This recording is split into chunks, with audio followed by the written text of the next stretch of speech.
Welcome to Take 5, your 5-minute inspirational message from Solid Rock Drogheda. I'm Nick Park, and for most of this week I've been sharing some things that Janice, my wife, and I saw recently earlier this month when we were in Lisbon in Portugal, really that just inspired me to reflect upon the way that God works in our lives. And one of the places that we visited was this great old monastery, Hieronymus Monastery. Which sounds a bit like Geronimo's monastery. It made me think of the Native American warrior Geronimo, but actually it's about Saint Jerome.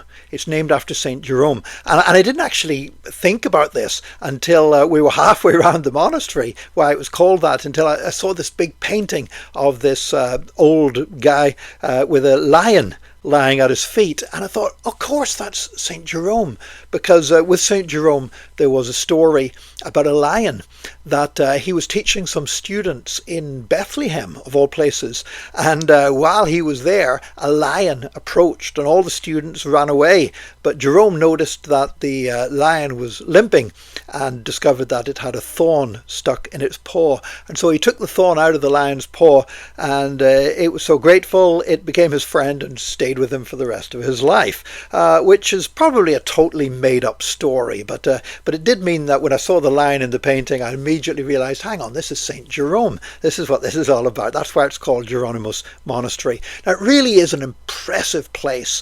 It's got these wonderful old cloisters, which is like a covered area with pillars sort of opening out into a courtyard on one side, and you've probably seen cloisters many times in movies, any kind of movies set in medieval times and to do with monks and kings and princes and stuff like that. The intrigues always take as they go walking through the cloisters, whispering to one another, and I've always thought how amazing they look, really magical looking places.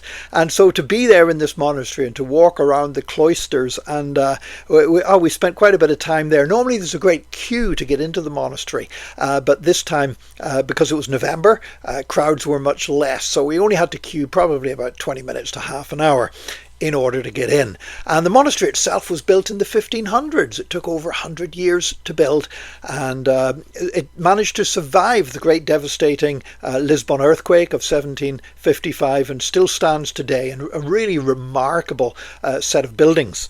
But as we were walking through those cloisters, sometimes that's a word, cloister, we've carried that into the English language when we speak about something being cloistered, about it being separated away and hidden away from the world. And certainly that was the idea that the monks were trying to achieve, that they wanted to separate from the world and to lock themselves away so they could spend time with God.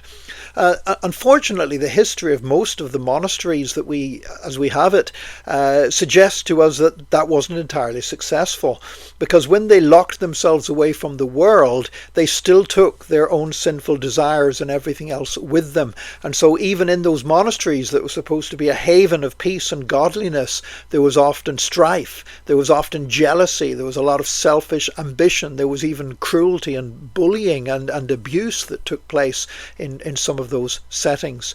Because sometimes we take ourselves out of the world, try to take ourselves out of the world totally, but the world is still in us. And Jesus, of course, said that we are to be in the world, but not of the world. So does that mean the whole idea of being cloistered away from the world is something that should just be junked and not thought about anymore? Well, I don't believe it is, because Jesus also said to the disciples, come aside for a while. Even though there was much work to be done, Jesus encouraged the disciples to come away and just spend some time with him, spend some time being built up, spend some time learning more about him. And so there is a sense in which all of us, not full time, but sometimes temporarily, we need to be cloistered with God.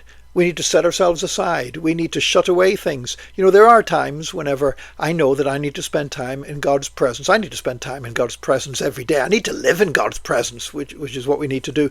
But there is a time when we need to just shut everything else out, when we need to get away from the phones, get away from the distractions, just tell people, look, I'm not going to be disturbed no matter how urgent it is. I'll get back to you later today or tomorrow, but I need to spend some time just with God, just being fed, just listening to him, just being built up. Jesus needed that. Even Jesus needed that. He would stay on the mountain all night praying to God. Well, if Jesus needed to spend some time just him and God, I know that I do, and I know that you do. So yeah, we're not going to lock ourselves away forever from the world like the monks in their cloisters. But nevertheless, we do need to occasionally shut ourselves up and just listen to God and remove ourselves from all distractions and allow God to speak into our spirit. I pray that today you will have quality time in the presence of God.